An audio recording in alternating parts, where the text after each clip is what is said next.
बिस्मिल्लाहिर्रहमानिर्रहीम अल्लाहुम्मा सल्लि अला मुहम्मद व अला आलि मुहम्मद अल्लाहुम्मा इग़फिर वरहमनी वहदीनी वआफ़िनी वरज़ुक़नी। अस्सलामु अलैकुम to all of you, hope so you all are fine and doing very well. आपकी जो छुट्टियां हैं, वेकेशंस हैं, खासतौर पर मेरी यूनिवर्सिटी के जो स्टूडेंट्स हैं उनकी खुशगवार तरीके से गुजरी होंगी और होप सो कि आप इस गोल्डन टाइम को जो है वो यूटिलाइज कर रहे होंगे। तो आज हमारा इस छुट्टियों के सेशन का जो है हमारा थर्ड सिस्टम जो है इंशाल्लाह हम स्टार्ट करने जा रहे हैं। अभी हमारी वेकेशंस काफ़ी पड़ी हुई हैं, तो 1.5 माह पड़ा हुआ है अभी हमारा, तो कोशिश होगी कि मैं with in this time period जो है मैं आपको एटलीस्ट दो सिस्टम जो है वो मजीद कवर करवा दूं। एक ये और एक आगे जो हम रीनल बनेंगे वो करवा दूं, ठीक है। और इंशाल्लाह फिर साथ साथ जो है हम करते रहेंगे। तो आज हम स्टार्ट करते हैं अपना नया system, that is gastrointestinal system. मजे की बात ये कि यूएसली में जो है इतना इंपॉर्टेंट नहीं है इंपॉर्टेंट, लेकिन इतना इंपॉर्टेंट नहीं है एज कम्पेयर टू एंडोक्राइन और रिप्रोडक्टिव सिस्टम जो कि हम पीछे कर चुके हैं from the pathology point of view. लेकिन ये एनआरई पॉइंट ऑफ व्यू से बहुत बहुत ज्यादा इंपॉर्टेंट है, क्योंकि आपकी जनरल सर्जरी के मोस्ट ऑफ द क्वेश्चन जो है जो कि आपने 52 फेस करने हैं और एनआरई स्टेप 1, वो मोस्टली जो है वो जीआईटी सिस्टम से ही होते हैं, ठीक है।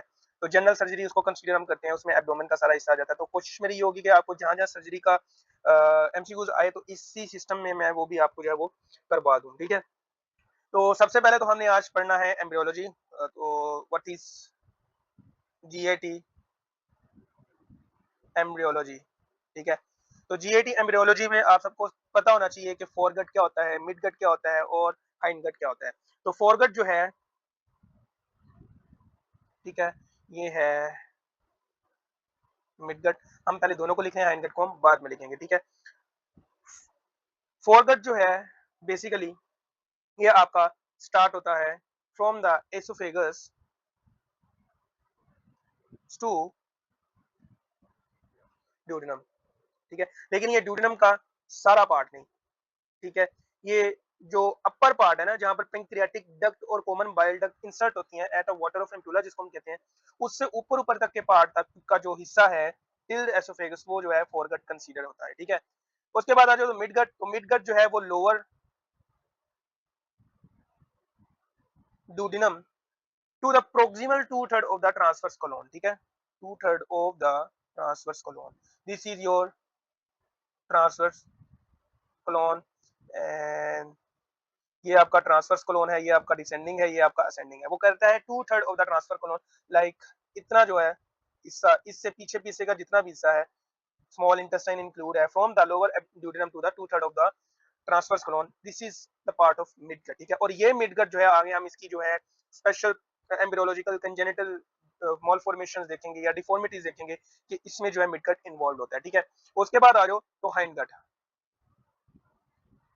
तो आपका जो हाइंडगट है वो रिमेनिंग यहाँ से स्टार्ट होता है, यहाँ से स्टार्ट होता है from the 1/3 of transverse colon, ठीक है, to the anal canal above the pectinate line, ठीक है।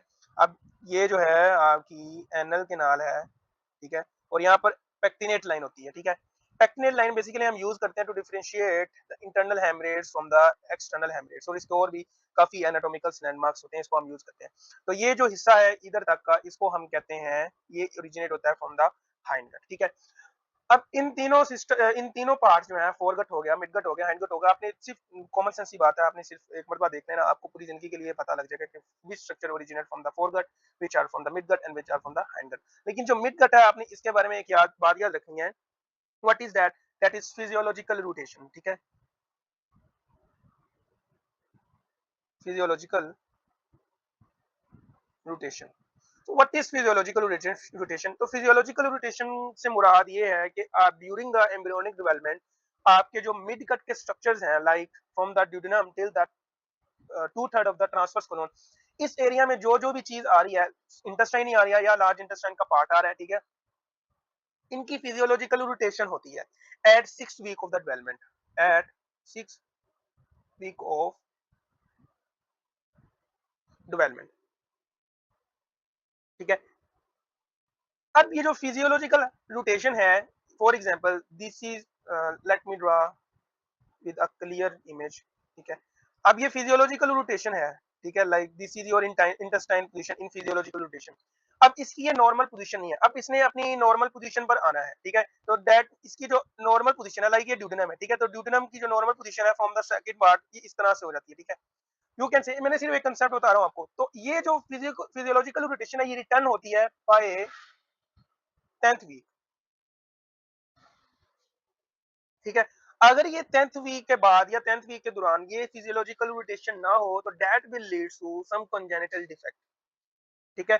और ये जो रोटेशन है ये around the superior mesenteric artery पे होती है, ये आपने बात याद रखनी है। This rotation occurs around superior mesenteric artery, ठीक है। अब अगर ये रोटेशन हाँ ना हो तो इसमें आप कंजेनिटल एक डिफेक्ट देखेंगे, ठीक है।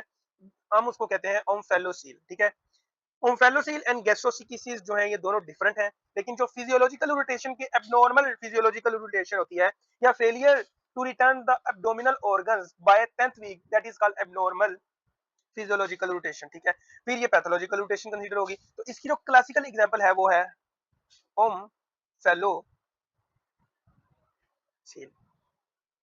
ठीक है।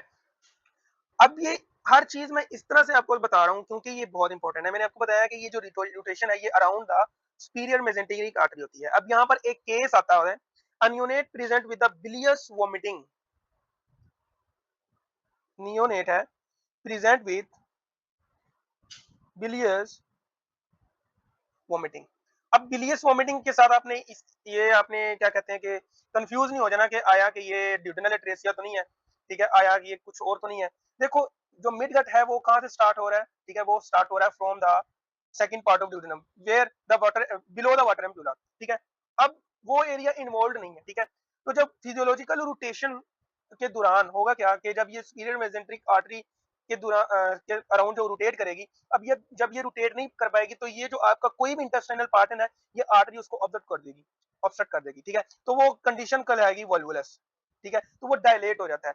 तो चूंकि जो आपका फिजियोलॉजिकल रोटेशन में आपका मिड गट इन्वॉल्व होता है तो ये वाटर एम्प्यूला से नीचे नीचे है। तो यहाँ अगर ऑब्स्ट्रक्शन होगी तो जो आपकी बिलियस है, ठीक है, जो आपकी बिलुरुबिन है वो तो सीक्रेट होती ही हो रही है, ठीक है। तो आपको बिलियस वोमिटिंग देखने को मिलती है, ड्यूडेनल एट्रेसिया में भी देखने को मिलती है बिलियस वोमिटिंग, और आपको जो है वोल्वुलस लाइक और एब्नॉर्मल फिजिकल रोटेशन जो है या इन चीजों में भी जो आपको देखने को मिलती है, ठीक है। A neonate with present with the bilious vomiting, ठीक है, एंड एब्डोमिनल डिस्टेंशन, ठीक है। जारी बात है कि यहाँ पर जब वो खाना खाता देते जाएंगे तो उसकी जो आगे पास में होगा तो वो डिस्टेंट होता जाएगा, ठीक है। Imaging is showing the duodenum is obstructed due to malrotation with volvulus, ठीक है, विच एम्ब्रियोलॉजिकल प्रोसेस फेल्ड, ठीक है। तो वहां पर ऑप्शन हो सकता है rotation of hindgut around the SMA, ठीक है, rotation of hindgut, sorry midgut कह रहा हूँ, मिड गट, हाइंड गट कह रहा हूँ, midgut around the SMA.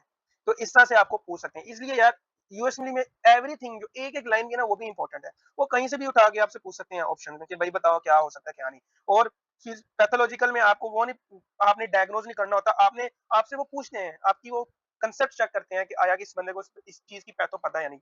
So that's why step 1 is considering the hard one, लेकिन step 2 जो है वो इतना हार्ड नहीं होता बिकॉज ऑलरेडी आपको बेसिक्स क्लियर होते हैं, आपने वहां पर इन्वेस्टिगेशन देनी होती है या डायग्नोज करना होता है या ट्रीटमेंट करना होता है, ठीक है। ये चीजें आपने उधर जाकर ट्रीट करनी होती है, ठीक है। अब ये हो गया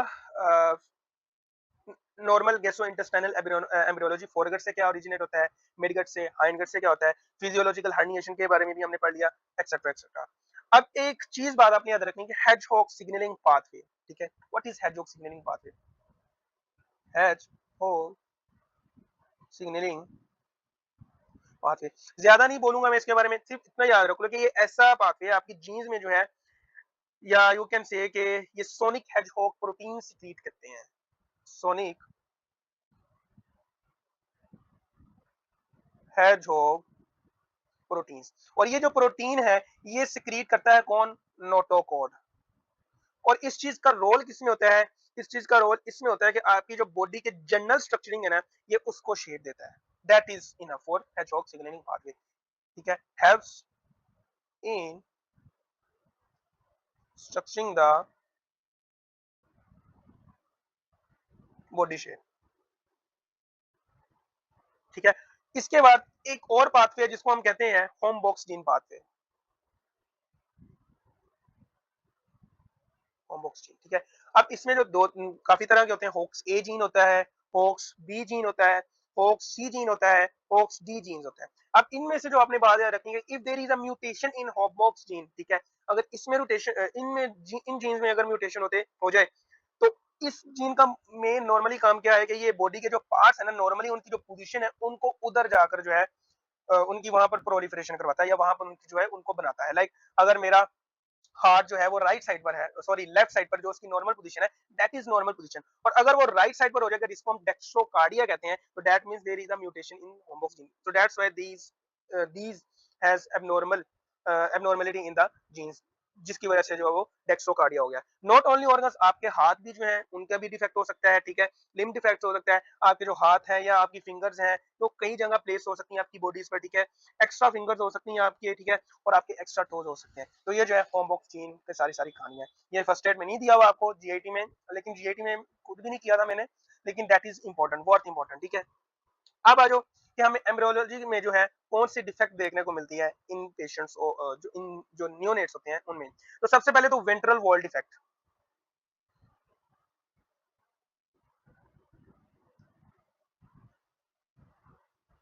ठीक है।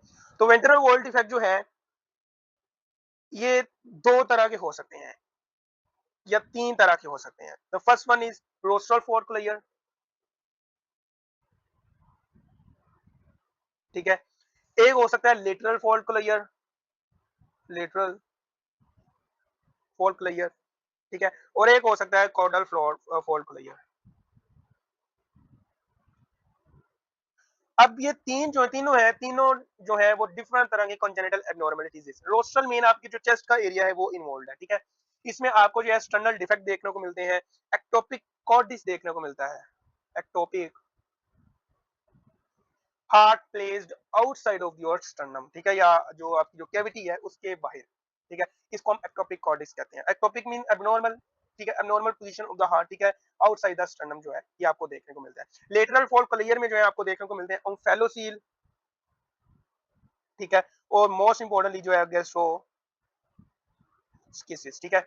अब ओम्फेलोसील जो है ये बेसिकली मोस्टली जो है ये फिजियोलॉजिकल हर्निएशन, पैथोलॉजिकल जो हर्निएशन हुई होती है, या जो वो फिजियोलॉजिकल हर्निएशन जो है वो वापस रिटर्न नहीं होती, तो उसकी वजह से आपको जो है फेलोसिल देखने को मिलता है। लेकिन क्लासिकली लेटरल फोल्ड कोलेयर का जो डिफेक्ट है वो गैस्ट्रोस्कीसिस है, ठीक है। उसके बाद काउडल फोल्ड कोलेयर आ जाओ तो उसमें जो है ब्लेडर एक्स्ट्रोफी आपको देखने को मिल सकती है, ब्लेडर एक्स्ट्रोफी आपको देखने को मिलती है, ठीक है। अब आ जाओ what is gastroschisis and what is omphalocele, तो इसको हम एक डिफरेंशिएट के साथ जो है वो पढ़ेंगे। तो सबसे पहले तो हम देखते हैं व्हाट इज गैस्ट्रोस्कीसिस, ठीक है, और व्हाट इज ओम्फेलोसील, ठीक है। अब ये जो गैस्ट्रोस्कीसिस है ये डिफेक्ट है लेटरल फोल्ड कोलेयर का बेसिकली, ठीक है। इसमें होता है कि आपके जो एब्डोमिनल कंटेंट है वो एब्डोमिनल वॉल में डिफेक्ट होता है because of like this is your lateral fold, ठीक है। अब इन लेटरल फोल्ड ने जो है वो बाय द टाइम जो है फ्यूज होना होता है, ठीक है,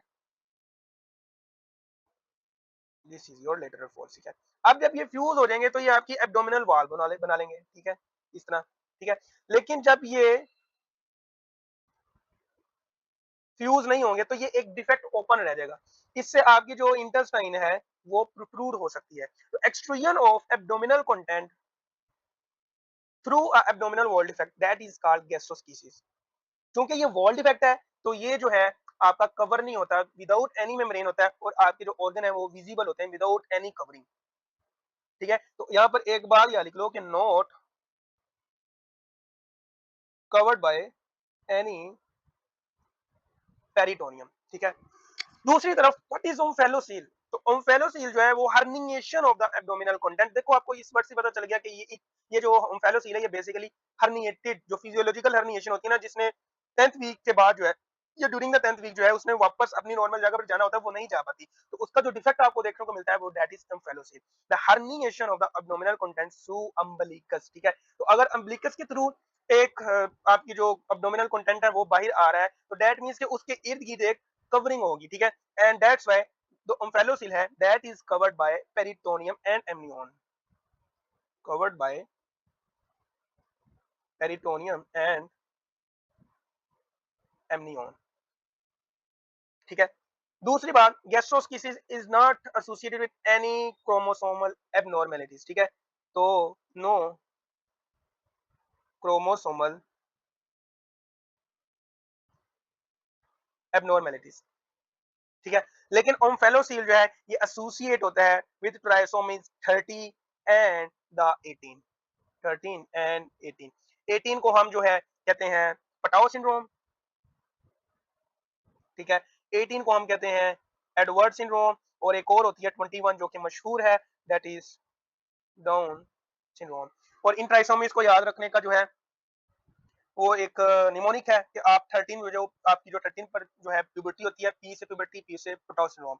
आपकी इलेक्शन डेट जो है वो 18 होती है, तो ई से इलेक्शन, ई से एडवर्स सिंड्रोम। और डाउन सिंड्रोम डी से है 21 है, और ड्यूरिंग द 21 आपकी एज होती है ड्रिंकिंग की, जो आप जो ये तो वेस्टर्न क्राइटेरिया ना कि आप ड्रिंकिंग वगैरह करते हैं, ठीक है, अल्कोहल वगैरह करते हो, ठीक है, आप जवान हो जाते हो तो डाउन सिंड्रोम। ये तो वैसे सबको ही पता है कि 21 ट्राइसोमी जो है वो डाउन सिंड्रोम होता है। जो बच्चे कंफ्यूज होते हैं वो 13 और 18 में होते हैं, तो ये आपको मैंने बता दिया, ठीक है। नॉट ओनली दोस, लेकिन एक और यहाँ पर कंडीशन है that is back with Wiedemann syndrome, और इसको जो है हम नेफ्रोब्लास्टोमा में पढ़ेंगे। जब हम इंशाल्लाह अगला सिस्टम रीनल सिस्टम करेंगे तो उसमें हम देखेंगे what is this syndrome that is back with Wiedemann syndrome, back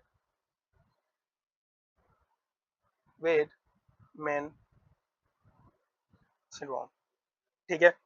और उसके बाद जो ओम्फेलोसील है ये डिफरेंट कंजेनिटल डिफेक्ट के साथ भी एसोसिएट होता है, लाइक कार्डिक हो सकते हैं, लाइक जो मोस्ट कॉमनली जो है वो कार्डिक के साथ ये एसोसिएट होता है। क्योंकि मैं यूवर्ल्ड पे एक बार एमसीक्यू सॉल्व कर रहा था तो उधर ये केस आया था, तो उसमें कार्डिक डिफेक्ट का भी ऑप्शन था और वहां पर न्यूरल ट्यूब डिफेक्ट का भी ऑप्शन था। तो न्यूरल ट्यूब डिफेक्ट भी इसके साथ एसोसिएट होते हैं, लेकिन मोस्ट कॉमनली जो है वो कार्डिक डिफेक्ट जो है वो एसोसिएट होते हैं इसके साथ, लाइक एक्टोपिक ऑर्डिस वगैरह वगैरह इस तरह की जो है आपको देखने को मिल सकती हैं, ठीक है। ये हो गया from the omphalocele and from the gastroschisis. अब आ जाओ कंजेनिटल अम्बिलिकल हर्निया।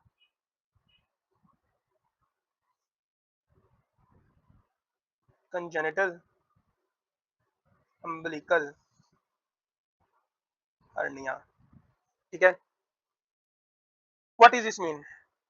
जब आपकी फिजियोलॉजिकल हर्निएशन होती है ना, तब जो अम्बिलिकल रिंग है ना उसने क्लोज होना होता है विद इन द 10 वीक, ठीक है। जब वो क्लोज नहीं होती तो होता ये है कि वो जो है आपकी जो अम्बिलिकल अम्बिलिकल जो है वो प्रोट्रूड रह जाती है, ठीक है। And failure of umbilical ring to close after physiological herniation of the mid gut, that is called congenital umbilical hernia, ठीक है। जब आप यहाँ पर जो देखोगे आपकी जो अम्बिलिकस है ये उभरी हुई नजर आएगी, ठीक है, तो दैट इज अम्बिलिकल हर्निया, ठीक है। और ये जो हर्निया है ये ड्यूरिंग द क्राई जो है इसका होता क्या है, जब आप क्राइंग करते हो तो आपके जो एब्डोमिनल प्रेशर जो है वो इंक्रीज होता है। तो जब एब्डोमिनल प्रेशर इंक्रीज होता है तो प्रेशर पड़ता है आपके ऑर्गन्स पर। तो ये जो हर्निया होता है, जहाँ से हर्निएट होती है, तो ये बड़ी वीक स्पेस होती है, वीक जगह होती है, तो यहाँ से जो है फिर प्रेशर के साथ जो है यू कैन से कि ये जो है इसका साइज जो है इंक्रीज होता है ड्यूरिंग द क्राइंग वगैरह, ठीक है। तो ये आपको जो है क्लासिकल फाइंडिंग देखने को मिलती है, ठीक है। और ये उन बेबीज में मोस्टली होता है जो कि डाउन सिंड्रोम के पेशेंट होते हैं,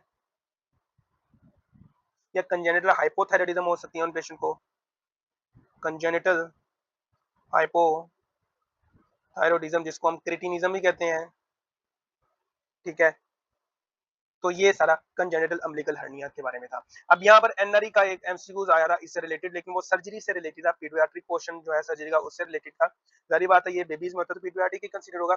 surgery for the umbilical hernia in new born in usually done at which year of their life, ठीक है। यहाँ पर मैं लिख देता हूँ, surgery for umbilical hernia usually done at which year of their life. तो यहाँ पर सिर्फ इतने छोटे छोटे एमसीक्यू वो पूछते हैं, तो फिफ्थ ईयर जो है इसका आंसर होता है, फिफ्थ ईयर ऑफ लाइफ। तो ये इसका जो आंसर था, ठीक है। तो ये था फ्रॉम वेंट्रल वॉल डिफेक्ट, ठीक है। अब आ जाओ what is tracheo oesophageal anomalies, ठीक है। What are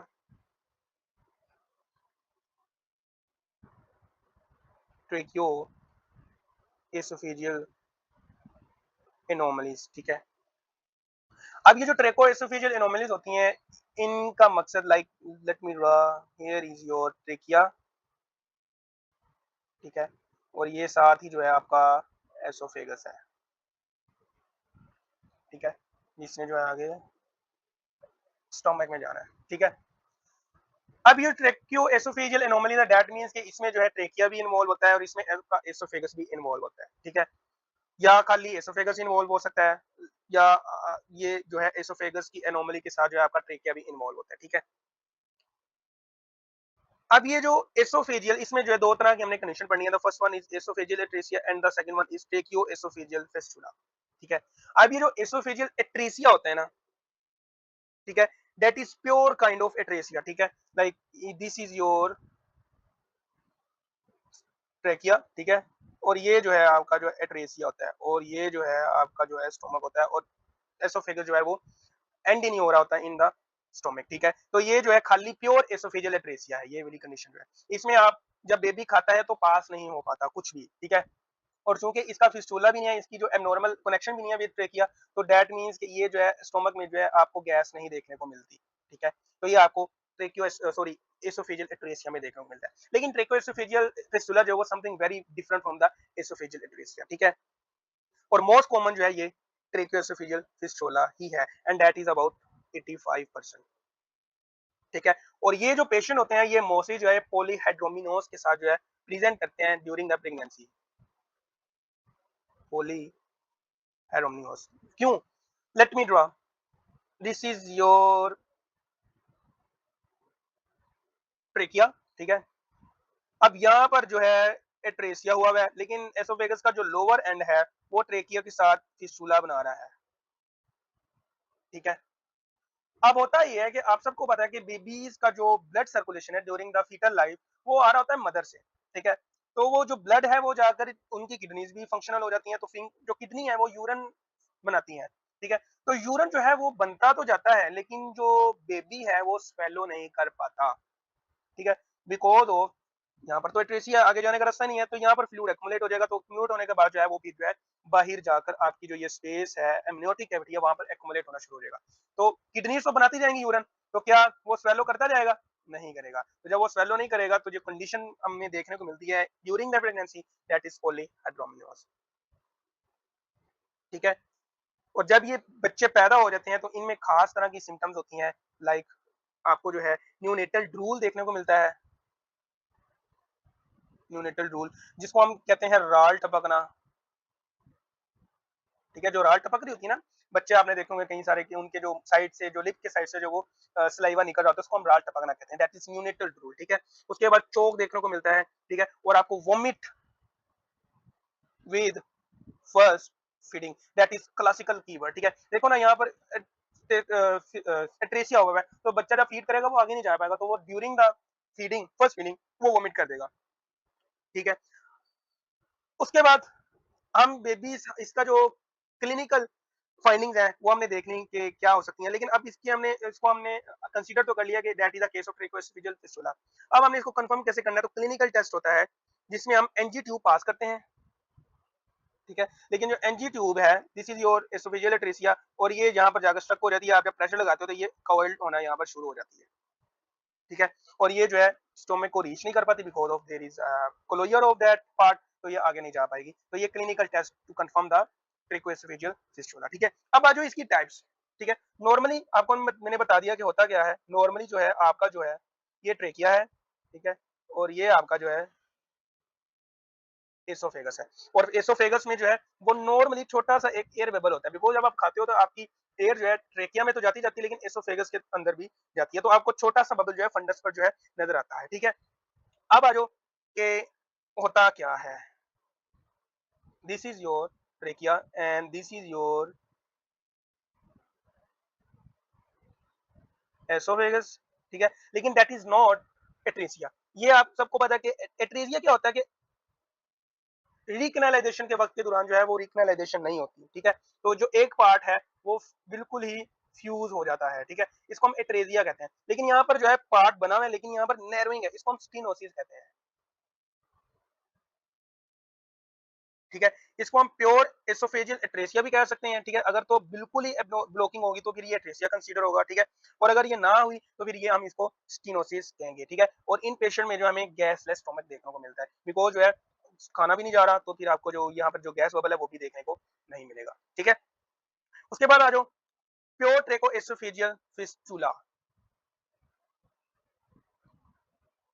this is your trachea, this is your esophagus, और यहाँ इसने बना लिया अपना फिस्टुला, और ये आगे जाके कैरी ऑन हो गया यहाँ पर। लेकिन आपको एट्रेसिया देखने को नहीं मिलता। तो आपको यहाँ पर एच लाइक शेप नजर आ रही होगी कि ये एच लाइक शेप बना रहा है, ठीक है। तो इसको हम एच टाइप ट्रेकोएसोफेजियल फिस्टुला भी कहते हैं। इनमें जो है आपको बबल साइन जो है बहुत बड़ा देखने को मिलता है। क्यों? क्योंकि एयर यहाँ से भी आ रही है, ठीक है, और एयर जो है एसोफेगस सॉरी ट्रेकिया से भी आ रही है, तो आपको लार्ज बबल साइन जो है नजर आता है इस केस में, ठीक है। अब जो most common type of atresia, ठीक है, जो हमने पढ़ना है एसोफेजियल एट्रेसिया विद फेस्टुला, जिसको हम टेफ कहते हैं, उसमें आपको क्या देखने को मिलता है? उसमें आपको ये कंडीशन देखने को मिलती है, this is your trachea, this is your esophagus that is atresia, ठीक है।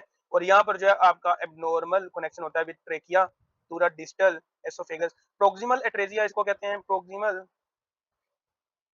Atresia with distal tracheo oesophageal fistula, इस कंडीशन को हम कहते हैं proximal atresia with distal tracheo oesophageal fistula, and that is most common. और ये जो है 85% में जो है 85% जो है मोस्टली जो है यही आपको जो है देखने को मिलता है, ठीक है।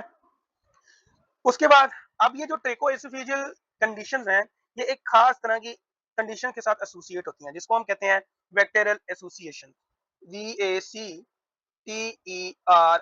ठीक है। इससे मुराद ये है कि अगर इस पेशेंट में या इस बेबी में अगर तो ये ट्रेकोएसोफेजियल फिस्टुला है या एट्रेजिया है, तो इसके साथ और भी कंडीशन जो है वो हो सकती है पॉसिबल, ठीक है। तो वी से जो है वो वर्टेब्रल एनोमलीज हो सकती हैं, वर्टेब्रल डिफेक्ट कह लो, ठीक है। और ए से जो है वो एनल एट्रेजिया आपको देखने को मिल सकता है, ठीक है।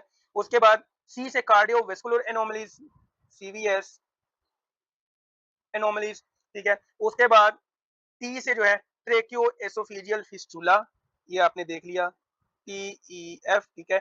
उसके बाद ई से एसोफेजियल एट्रेसिया, ठीक है, ये हमने दोनों इसी चीज में पढ़ ली हैं, ठीक है। उसके बाद आर से जो है रीनल एनोमलीज आपको देखने को मिल सकती हैं, रीनल एनोमलीज आपको देखने को मिल सकती हैं। और एल से जो है आपको जो है लिम्ब डिफेक्ट देखने को मिल सकते हैं, ठीक है। तो यहाँ पर जो है बेसिकली अगर मैं एज ए कंसेप्ट लूं तो लिम्ब डिफेक्ट भी आपको देखने को मिलने हैं, ठीक है। उसके बाद आपको एट्रेजिया देखने को मिलता है, मतलब कि जनरल बॉडी की जो स्ट्रक्चरिंग है वो नहीं हुई भी, ठीक है। तो दैट मींस कि यहाँ पर कहीं ना कहीं हेडहॉग सिग्नलिंग पाथवे में म्यूटेशन हो सकती है, या यहाँ पर होमबॉक्स जीन में म्यूटेशन हो सकती है, या कंबाइनिंग दोनों हो सकती है। ये ऑलरेडी में जो है मैं करवा चुका हूँ आपका, ठीक है। तो ये जो चीजें आपने याद रखी है फ्रॉम द ट्रिक्योस्फेरियल एनोमली से रिलेटेड, ठीक है। अब आ जाओ व्हाट आर द इंटेस्टाइनल एट्रेजियास, ठीक है। तो इंटेस्टाइनल एट्रेजिया से पहले जो है, चलो पहले इंटेस्टाइनल एट्रेजिया ही कर लेते हैं, ठीक है। तो इंटेस्टाइनल एट्रेजिया, तो इंटेस्टाइनल एट्रेजिया में दो तरह के होते हैं, ठीक है।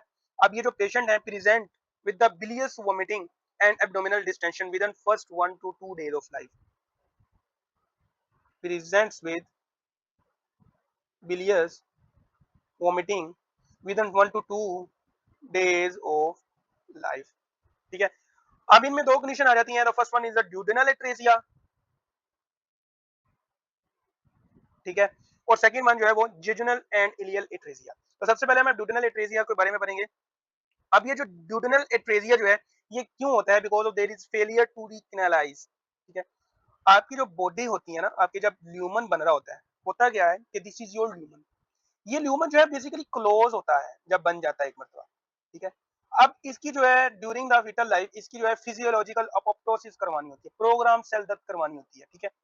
तो वो नहीं हो पाती। जब सेल की डेथ नहीं होगी तो ये यहाँ से ल्यूमन जो है ये नहीं, ये मतलब कि ये ऑब्स्ट्रक्ट ही रहेगा, मतलब कि इसमें जो है जो मटेरियल है या जो सेल्स है या जो मसल है वो वहीं का वहीं रहेगा। तो इस कंडीशन हमको कहते हैं फेलियर टू रीकैनालाइज, ठीक है। तो ये रीकैनालाइज नहीं होगी तो नॉर्मल जो है आपका ल्यूमन ही होता है, बिल्कुल साफ अंदर से चीजें गुजरी होती हैं, लेकिन ये ऑब्स्ट्रक्ट होता है। तो जब ऑब्स्ट्रक्ट हो जाएगा तो हमने वही बात बताई कि एट्रेजिया हमें देखने को मिलता है। जब एट्रेजिया होगा तो बच्चा जब कुछ भी खाएगा तो वहां पर एक पॉइंट आएगा, यहाँ पर आगे एक्युमुलेट होना शुरू हो जाएगा। तो with in 1 to 2 days of life जो है ये आपको जो है वोमिटिंग करना, बिलियस अमाउंट ऑफ बिलियस वोमिटिंग जो है वो करना शुरू हो जाएगा। बिलियस क्यों? बिकॉज ऑफ डिडनल पार्ट है एट्रेसिया का, और ये मोस्टली जो है वाटर ऑफ एम्प्यूला के नीचे जो है एट्रेसिया होता है, ठीक है। तो आपको जो है क्या नजर आएगा? आपको जो है जो वाटर एम्प्यूला से आप सबको पता है कि बिलिरुबिन भी आ रही होती है और पैंक्रियाटिक सिक्रीशंस भी आ रही होती हैं, तो आपकी जो वोमिटिंग होगी उसमें जो ग्रीनिश येलो ग्रीनिश कलर होगा, तो इसको हम बिलियस वोमिटिंग कहते हैं। ठीक है, एक्सरे पर जो है आपको क्या नजर आ सकता है, ड्यूडेनम, डी से आपने याद रखना है ड्यूडेनम, ठीक है, ड्यूडेनल एट्रेसिया, ठीक है, और डी से आपने याद रखना है कि डबल बबल साइन, एक स्टोमिक का और एक कह सकते हैं आप ड्यूडेनम का। ठीक है, बिकॉज ऑफ आपका जो फूड है वो एक्यूमुलेट होना शुरू होता है, तो जब एक्यूमुलेट होना शुरू हो जाएगा तो वो डायलेट होना शुरू हो जाएगा। ठीक है, और डी से आपने एक और बात याद रखनी है कि that is associated with down syndrome. ठीक है, तो ये जो है ड्यूडेनल एट्रेसिया से रिलेटेड आपने बात याद रखनी है। अब आ जाओ व्हाट इज जिजुनल और इलियल एट्रेसिया, तो हम सिर्फ यूं कैन से कि हम सिर्फ जिजुनल एट्रेसिया की बात करते हैं बिकॉज ऑफ इलियल एट्रेसिया जानते हैं। अब ये जो जिजुनल एट्रेसिया है ये रिकैनालाइजेशन का डिफेक्ट नहीं है, लेकिन ये जो है मेजेंटेरिक वेसल जो है स्पेशली SMA जो है उसमें कहीं ना कहीं डिफॉल्ट हो जाता है, जिसकी वजह से जो है इस्कीमिया हो जाता है। ठीक है, जिसको हम इस्कीमिक नेक्रोसिस कहते हैं of the foetal intestine, ischaemic necrosis of foetal intestine. इंशाल्लाह हम आगे बढ़ेंगे इस्कीमिक एंटेरो वो जो कोलाइटिस होता है, ठीक है, उसके बारे में हम नेक्रोटाइजिंग जो कोलाइटिस है उसके बारे में हम पढ़ेंगे। ठीक है, लेकिन वो something different from this point of view. ठीक है, अब इस्कीमिया हो जाएगा तो होगा क्या कि जब जजनल जो है या इलियल है उसको जो है वो ब्लड सप्लाई नहीं मिलेगी, ब्लड सप्लाई नहीं मिलेगी तो ये जो एरिया है कंट्रैक्ट नहीं करेगा या इसकी जो है नेक्रोसिस हो जाएगी। तो जब नेक्रोसिस होगी होगा क्या कि ये जो एरिया है या लूमन जो है ये ऑब्स्ट्रक्ट हो जाएगा। तो वही बात आगे सारी कहानी वही, बच्चा खाएगा, बच्चा खाने के बाद जो है खाना फीड करने के बाद जो है वो उसकी जो है डिस्टेंडेंट हो जाएगी तो वो वोमिटिंग करेगा। ठीक है, लेकिन इसमें जो आपको ट्रिपल बबल साइन जो है वो देखने को मिलता है। दूसरी बात आपने याद रखनी है कि जो जजनल एट्रेजिया के जो बेबी होते हैं, ठीक है, उनमें उनकी जो मदर्स हैं ये उन मदर्स में ज्यादा होता है, ठीक है, जो कि स्मोकिंग करती हैं या कोकेन लेती हैं। ठीक है, और जो स्मोकिंग और कोकेन है ये पोटेंट वेजो कंस्ट्रिक्टर है, तो जब वो वेजो कंस्ट्रिक्शन करवाएंगे तो जारी बात है आपकी जो एसएम है बेबी की वो भी कंस्ट्रिक्ट होगी, वो एक कंस्ट्रिक्ट होगी तो इस्कीमिया होगा, इस्कीमिया होगा तो नेक्रोसिस होगी, नेक्रोसिस होगी तो ऑब्स्ट्रक्शन हो जाएगी, नेक्रोसाइट जो टिश्यू है वो ऑब्स्ट्रक्ट करेगा ह्यूमन को, तो फिर जो है आपको जजनल एट्रेसिया होगा। ठीक है, और ये सिस्टिक फाइब्रोसिस के साथ भी जो है एसोसिएट होता है। ये था फ्रॉम द इंटेस्टाइनल एट्रोसिया। अब आ जाओ what is hypertrophic pyloric stenosis. What is hypertrophic pyloric stenosis. ठीक है, आप सबको पता है कि आपका एक क्यूट सा स्टोमक है, ठीक है, कुछ ज्यादा ही बुरा बना दिया मैंने स्टोमक, तो आप सबको पता है आपका जो है क्यूट सा स्टोमक है और ये आपका पाइलोरस है। ठीक है, अब इस एरिया की जो है वो हाइपरट्रोफी हो जाती है और वो इनवर्ड हाइपरट्रोफी होती है। ठीक है, this is your hypertrophy.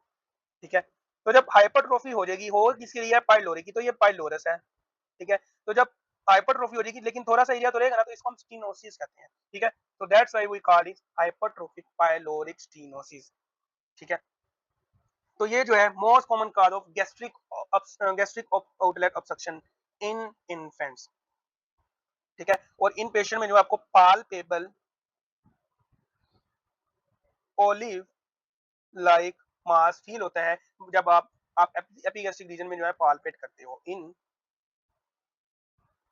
Epigastric region. ठीक है, ये आपका ओलिव बन गया, सिंपल सी बात। अब ये जो बेबीज हैं ये प्रेजेंट करते हैं ड्यूरिंग द 2 to 6 वीक्स के दरमियान, 2 to 6 वीक के दरमियान जो है ये बेबीज जो है प्रेजेंट करते हैं with non bilious projectile vomiting. Why non bilious, because of pylorus जो है वो above the Vater of ampulla. ठीक है, तो वो आगे ही जो है ब्लॉक है। लेट मी शो यू, तो जो कंटेंट या जो फीडिंग बेबी ले रहा है उसने यहाँ पर आगे एक्युमुलेट होना है। ठीक है, अब ये जो बेबी है 2 to 6 वीक के दरमियान क्यों आते हैं, बिकॉज ऑफ कि ये एरिया जो है टोटली स्टीनो ऑब्स्ट्रक्ट नहीं है, यहाँ से कुछ ना कुछ गुजर रहा है। ठीक है, और आप सबको पता है कि तब जो है बेबी की खुराक सिर्फ लिक्विड होती है, तो लिक्विड जो है वो पास करता रहता है, लेकिन एक टाइम आता है कि वो बहुत ज्यादा एक्युमुलेट हो जाता है। ठीक है, जिसकी वजह से जो है वो आपको सिंगल बबल साइन जो है आपको या सिंगल डिस्टेंडेड जो है वो बबल साइन जो आपको देखने को मिलता है। तो दैट्स व्हाई ये पेशेंट है वो 2 to 6 वीक के साथ जो है या इन इस ड्यूरेशन के साथ जो है वो आते हैं। अब अगर हम एट्रीजिया की बात करें तो वो बेबी जो है वो क्यों जल्द आते हैं, बिकॉज ऑफ जो उनकी जो ड्यूडेनम है वो बिल्कुल ही ऑब्स्ट्रक्ट होती है, हुई भी होती है, वो आगे जा ही नहीं रही होती जो भी फीड करे होते हैं, तो इसलिए वो जो with in the 1 to 2 days of life जो है वो प्रेजेंट करते हैं। ठीक है, तो ये जो बातें हैं non bilious and projectile vomiting. Projectile क्यों, बिकॉज ऑफ एसिड होता है स्टोमक में, तो वो एक प्रोजेक्शन देता है। ठीक है, तो इसलिए हमें जो है प्रोजेक्टाइल वॉमिटिंग जो है वो देखने को मिलती है। ठीक है, अब इसके साथ जो है आपको जो पोस्ट कॉन्सिक्वेंसेस देखने को मिलते हैं, तो वो देखने को मिलते हैं हाइपोकैलेमिक हाइपोकोलेरेमिक मेटाबॉलिक एल्केलोसिस। ठीक है, क्या हाइपोकैलेमिक हाइपोकोलोरेमिक मेटाबॉलिक एल्केलोसिस। ठीक है, अब ये क्यों होता है, इसके पीछे की कहानी है। हाइपोकोलेरेमिया क्यों होता है, बिकॉज वो जब बेबी वॉमिटिंग करेगा तो जो एसिड होता है उसमें HCl होता है। ठीक है, तो HCl भी आ जाएगा, तो जब HCl आ जाएगा तो HCl जो है वो लीक होगा बॉडी से, जब आउट होगा तो उसकी जो क्वांटिटी है बॉडी में कम होगी, तो दैट इज हाइपोकैलेमिक। ठीक है, why hypokalaemia is due to the loss of stomach acid via vomiting. ठीक है, अब हाइपोकैलेमिक का क्या सीन है। ठीक है, जब बेबी वोमिटिंग करेगा, ठीक है, तो लॉस ऑफ फ्लूइड होगा, लॉस ऑफ फ्लूइड होगा, तो जब लॉस ऑफ फ्लूइड होगा तो होगा क्या कि डिहाइड्रेशन होगी। ठीक है, तो जब डिहाइड्रेशन होगी तो आपकी जो किडनी है वो सोडियम को ज्यादा रिटेन करना शुरू कर देगी। तो आप सबको पता है कि सोडियम पोटेशियम एटीपीज होते हैं, 3 सोडियम इन 2 पोटेशियम आउट, तो इस चक्कर में जो है सोडियम की रिटेंशन तो होगी लेकिन पोटेशियम की जो है वो लीकेज होना शुरू हो जाएगी। ठीक है, जिसकी वजह से आपको हाइपोकैलेमिया जो है वो देखने को मिलता है इन पेशेंट्स में।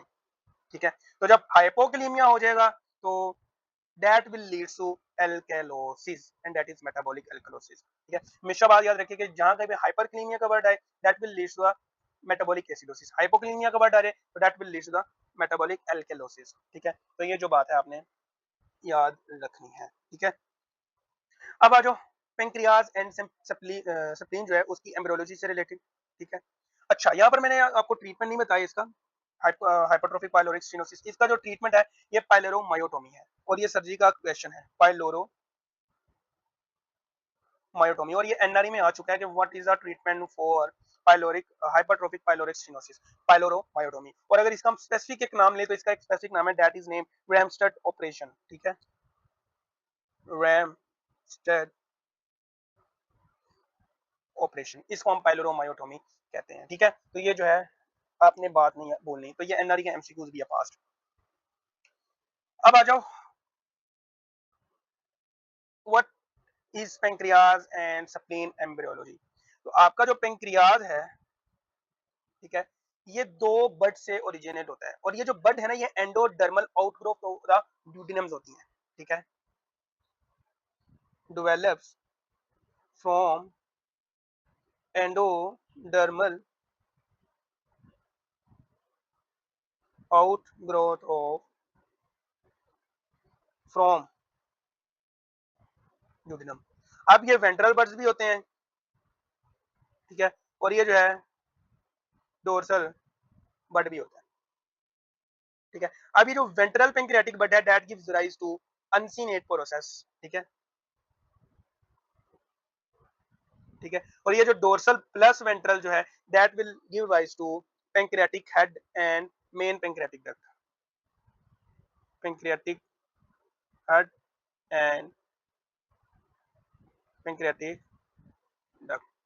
ठीक है, अब इसकी एनोमलीज है कुछ। ठीक है, और उन एनोमलीज में आ जो annular pancreas and pancreatic division. ठीक है, व्हाट इज एन्युलर पेंक्रियाज, ये आपका जो है ब्यूटीफुल लबलबा है, लबलबा ही कहते हैं हम इसको उर्दू में। ठीक है, और ये आपका जो है ड्यूडिनम जो है ड्यूडिनम है। ठीक है, अब ये जो वेंट्रल पेंक्रियाटिक बड है ना जिसको हम अनसीनेट प्रोसेस, जिससे अनसीनेट प्रोसेस बनता है या मेन पेंक्रियाटिक हेड भी बनता है, अब ये रोटेट कर जाता है around the second part of duodenum. ठीक है, तो जब ये सेकंड पार्ट ऑफ ड्यूडिनम के साथ अराउंड करेगा तो आपका जो ड्यूडिनम है ये बेसिकली इंटेस्टाइन है और ये स्मूथ होता है, तो ये उसको ऑब्स्ट्रक्ट करेगा। ठीक है, और जो पेशेंट हैं यूजुअली प्रेजेंट करते हैं पोस्ट प्रेंडियल एब्डोमिनल डिस्टेंशन, जब वो खा लेते हैं उसके बाद उनको फील होता है कि डिस्टेंशन हुई भी है, बिकॉज ऑफ ये जो एक लूप क्रिएट हो चुका है अराउंड द ड्यूडेनम वो अब्स्ट्रक्ट कर रहा है ड्यूडेनम को, तो जब आप खाते हो खाना तो वो एक जगह पर एक्युमुलेट होना शुरू हो जाता है, that will lead to sensation of the distension. और ये एनरी का एमसीक्यू है, most common symptom of annular pancreas is that is postprandial abdominal distension, postprandial abdominal distension, ठीक है। और ये भी जो है डाउन सिंड्रोम के साथ जो है वो एसोसिएट हो रहा होता है। अब आ जाओ व्हाट इज पैंक्रियाटिक डिवीजन, ठीक है।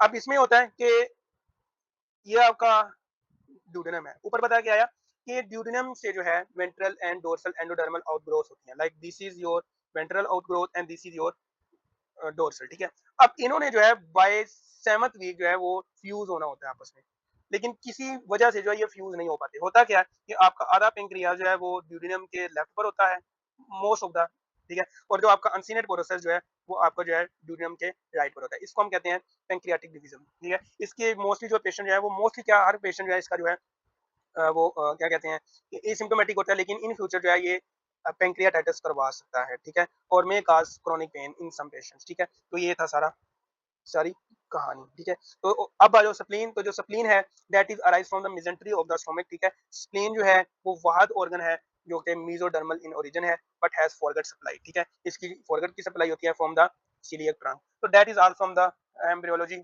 Of the GIT. Hope so के जो मैंने जो है वो एक अच्छे से करवा दिया हुआ है आपको टॉपिक, कोई इसमें रॉकेट साइंस नहीं है, आप अगर खुद भी जाकर फर्स्ट एड से पढ़ोगे तो ये इजी टॉपिक्स हैं, इतने डिफिकल्ट टॉपिक नहीं है, तो कोशिश करो कि आप इनको जो है वो लेकर चलो, ठीक है। मिलते हैं हम नेक्स्ट वीडियो में, दैट इज जो हम स्टार्ट करेंगे वो गैस्ट्रोइंटेस्टाइनल एनाटॉमी होगा, और गैस्ट्रोइंटेस्टाइनल एनाटॉमी का जो हमारा पहला टॉपिक होगा वो रेट्रोपेरिटोनियल स्ट्रक्चर है, एंड वो जो है बहुत बहुत इंपॉर्टेंट है, यूएसएमएल पॉइंट ऑफ व्यू से देखें तो बहुत बहुत ज्यादा इंपॉर्टेंट टॉपिक है retroperitoneal structures. Then we are further going for physiology, then pathology, then pharmacology, फिर जो है इंशाल्लाह जो है खुशी होगी कि ये सिस्टम जो है वो जल्द अज जल्द जो है वो कंप्लीट हो जाए। मुझे दीजिए इजाजत, अपनी दुआ में हमेशा याद रखें, हमेशा हमेशा याद रखें, दुआ के तोहफे जो है आपको दिया करें और दुआ में जो है सबको याद रखा करें। मुझे दीजिए इजाजत, अल्लाह हाफिज।